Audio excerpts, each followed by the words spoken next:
بسم الله الرحمن الرحیم. در این فایل می‌خواهیم در مورد انواع روش‌های نمونه برداری در کشت زخم به صورت استریل صحبت کنیم. جهت نمونه برداری از کشت زخم 3 روش انجام می شود. 1. از طریق سواب، 2. از طریق بافت، برداشتن بافت و از طریق ترشحات زخم. که قبل از انجام هر کدام از این روش ها ما بهداشت دست یا به صورت هندراب و یا به صورت هند واشینگ به طور مؤثر انجام می شود و روش های نمونه برداری رو انجام میدیم که در تصویر بعد در مورد نمونه برداری با سواب صحبت می شود که در نمونه برداری با سواب در 2 مرحله انجام می شود. 1.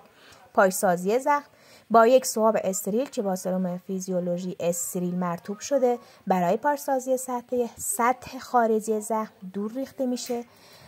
2. با یک سواب استریل که با سرم فیزیولوژی استریل مرطوب شده برای برداشت نمونه از ترشحات عمقی تر زخم به آزمایشگاه ارسال می شود. قبل از هر اقدامی اول که دستکش استریل حتما باید بپوشیم. قبل از دستکش پوشیدن هم که هندواش و هندوادراب انجام می شود. در روش بعدی نمونه برداری از بافت زخم هست که با استفاده از ابزاری به نام پانچر بافتی از زخم نمونه بافت تهیه می شود.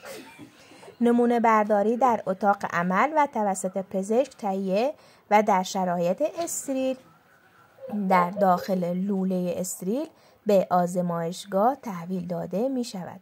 شکل زیر نمونه از پانچر بیوپسی زخم است.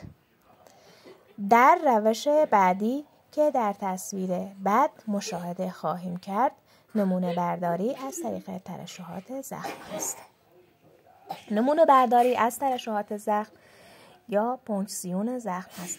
در مواردی که زخم دارای ترشحات واضح، ترشحات زیادی داشته باشه توسط سرنگ آسپیراسیون ترشحات در شرایط استریل انجام می شود.